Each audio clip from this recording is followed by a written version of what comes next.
कांग्रेस के 5 बार के विधायक रहे चौधरी मतीन अहमद, लेकिन चुनावों से ठीक पहले आम आदमी पार्टी का पटका पहन लिया और वही पटका पहनकर आज मेरे साथ बैठे हुए हैं। जी बहुत बहुत स्वागत है आप। जी, आपका भी स्वागत है। मतीन साहब, आप मजे हुए खिलाड़ी रहे कांग्रेस के। अब ये जो सियासी पाला बदल हुआ है, आप आए तो बेटे को टिकट भी मिल गया और बहू भी आपकी पार्षद है, तो एक सियासी और ताकतवर राजनीतिक घराना आपका है। लेकिन दिल्ली विधानसभा चुनाव में इस बार एक नया फैक्टर उभरा है, वो है कांग्रेस का जी जान से बढ़ चढ़ करके चुनाव लड़ना। और दिल्ली दंगों में सीलमपुर भी बहुत प्रभावित रहा। पहली बार ऐसा हुआ जब दंगे के बाद राहुल गांधी आए और सीधे तौर पर आम आदमी पार्टी को ठोका। क्या सियासी नुकसान देखते हैं? देखिए, जो दिल्ली दंगों में राहुल जी आए, राहुल जी हमारे नेता रहे हैं। एक तो वो दंगों के बहुत दिन बाद आए और मुस्ताबाद में बिरजपुरी पुलिया है, वहां पर वो आए। और जहां तक बोलने की बात है तो पॉलिटिकल लोग बोलते ही हैं, जहां भी किसी के साथ नुकसान होता है, जाति होती है तो बोलते हैं। तो राहुल जी के बारे में तो मैं कुछ नहीं कहूंगा, लेकिन कांग्रेस का दिल्ली में कुछ है नहीं। 2 बार से हम चुनाव लड़ रहे हैं और 3-4 लोगों में हम हैं जिनको 20,000 22,000 वोट मिला है। बाकी लोग पूरी दिल्ली में 3-4-5,000 में सिमट गए। जब लोगों का कांग्रेस से मोह भंग हो गया तो हम कब तक कांग्रेस में टिके रहते। तो इसलिए आम आदमी पार्टी दिल्ली में काम कर रही है, जो लोगों को फायदा पहुंचा रही है। बसों में फ्री, स्टूडेंट के लिए भी, महिलाओं के लिए उन्होंने कर दिया। 200 यूनिट बिजली फ्री दे रहे हैं, पानी फ्री दे रहे हैं। हॉस्पिटलों में उन्होंने काम किया, एजुकेशन पे उन्होंने काम किया। तो लोगों को तो काम चाहिए। हम तो लोगों के काम के लिए हैं, खाली शो के लिए, बैनर के लिए नहीं है कि ये बैनर है या वो बैनर है। जो पार्टी काम करेगी देश के लिए, समाज के लिए, दिल्ली के लिए, हम उनके साथ। चौधरी साहब, राहुल गांधी की सक्रियता से लोग कह रहे हैं, एक्सपर्ट कह रहे हैं कि मुस्लिम वोटर्स कांग्रेस की तरफ जाएंगे और कुछ आम आदमी पार्टी को जाएंगे, तो एक बंटवारे जैसी स्थिति होगी और 2 की लड़ाई में तीसरे का फायदा। यही अभी तक देखा जा रहा है। नहीं, अगर आम आदमी पार्टी इतनी बुरी है, केजरीवाल जी इतने बुरे हैं, तो अभी जो पार्लियामेंट का इलेक्शन हुआ है उसमें राहुल जी ने, सोनिया जी ने, प्रियंका जी ने, तीनों ने आम आदमी पार्टी को वोट दिया है। हालांकि एक जगह केजरीवाल ने भी कांग्रेस को वोट दिया है। तो ये तो मौके की बात है, कोई कम नहीं है, ना राहुल जी कम है ना कोई और कम है। जहाँ जिसको फायदा दिखता है वहां वो जाता है। अच्छा, पॉलिटिकल फायदे की आप बात करें। हाँ, और क्या।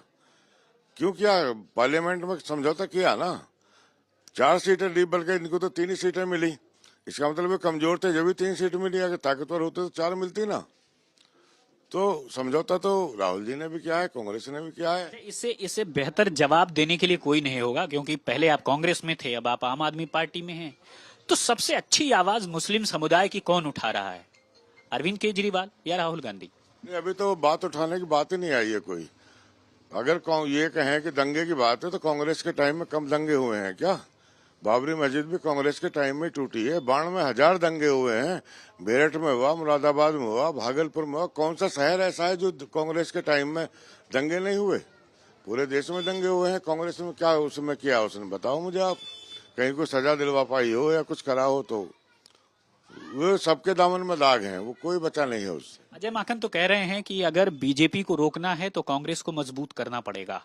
ये मैसेजिंग उनकी आप, मुझे लगता है, बेहतर पकड़ेंगे। अजय माकन जी घर में बैठ के कांग्रेस को मजबूत कर रहे हैं, बाहर निकल के वो कभी आते नहीं है। हमने उनको देखा नहीं है।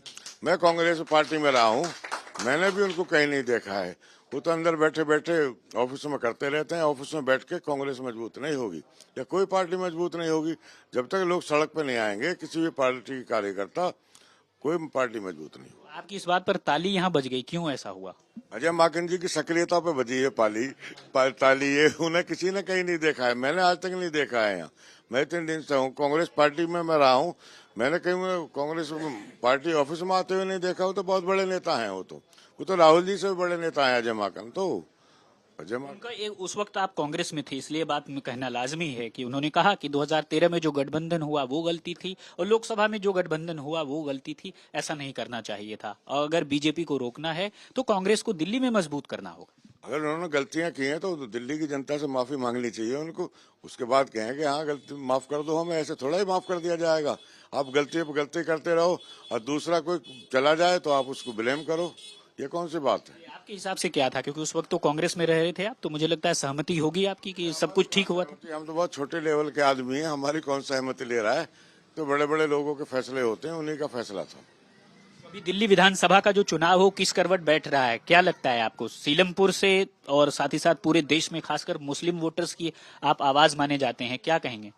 दिल्ली में लोगों का जो रुझान है वो आम आदमी पार्टी की तरफ है, और आम आदमी पार्टी की तरफ इसलिए है कि वो सरकार बना रही है। लोग ये कह रहे हैं कि उनकी 62 सीटें थी, 62 में 55 रह जाएंगी, 50 रह जाएंगी, 45 रह जाएंगी, इससे कम तो नहीं रह रही, और आम आदमी पार्टी की सरकार बनेगी। और लेकिन अब संख्यक समुदाय से कई लोग बार बार कोरोना काल की और तबलीगी जमात की और दंगों की याद दिला रहे हैं। नहीं, दंगों में दिल्ली पुलिस दिल्ली सरकार के पास थोड़ा ही है, वो तो सेंटर के पास थी। कोरोना में भी जो